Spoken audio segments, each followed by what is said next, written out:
Europe is the only continent on earth in which the church is in severe decline. It is as though the body of Christ is bleeding from the heart at this time. Europe desperately, desperately, desperately needs people to go and talk about Jesus.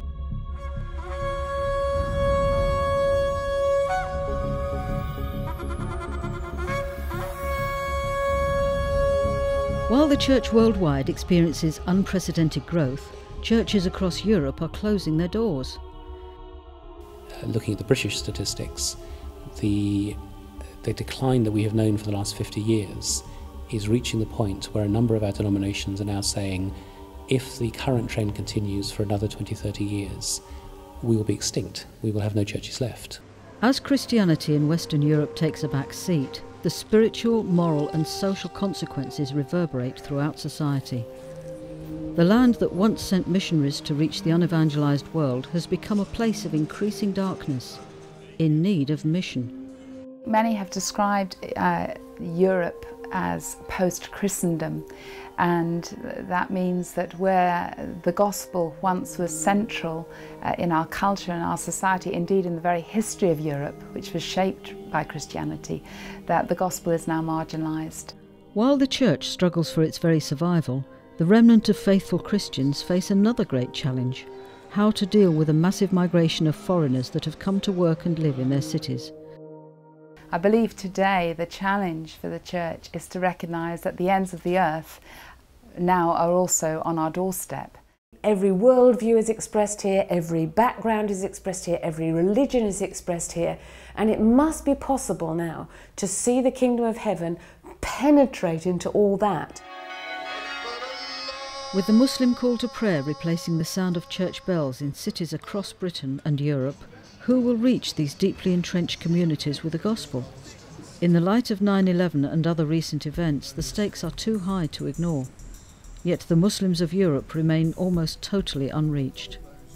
And I believe that the flow of history does depend on the obedience or disobedience of God's people. And I think we have to rise to the occasion and recognize that the body of Christ in cities that have a significant Muslim presence should not withdraw, but reach out, build bridges to the new Europeans. One of the most encouraging signs of hope for Europe is the children of mission who have left their nations to come to the land of their spiritual fathers. So we feel indebted to the church in the continent of Europe, and there's that feeling we want to give back from those who brought to us such value. Brazilians Lauro and Rosani Castelli left a successful ministry of 10 years in India to come to Belgium, a place they found to be spiritually even more needy than India. We come to Europe where apparently it's a first world country where people have everything, it's a good social security, good education, but spiritually I've never seen such a great misery in my life. So I think for us coming here into Europe is like for us we are saying thank you Europe, because one day you came to us and now we see the need in Europe.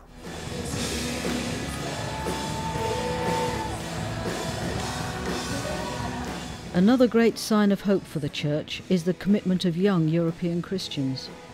It's going to take young people actually starting to live what they say they believe for Christianity to take root in Europe again. An international prayer movement called 24/7 is inspiring Christians around the world with a passion to pray. 24/7 prayer is for any age, but has struck a chord with Christian young people. As we have journeyed with God, He has really spoken to us about turning the prayer into mission.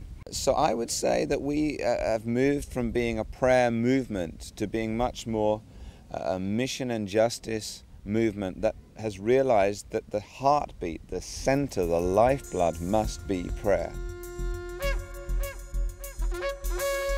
A call to mission and prayer for Europe resounds to the church around the world. I want people to pray for Europe because God is doing something marvellous here. Not to give up on us, not to be despairing because we lost the first fruits of the gospel, but to know that the full harvest will be richer than it's ever been. It's time to give back to Europe what it so sacrificially gave out to the nations. And it's time to invest lives, money, time and everything back into Europe and believe God for revival.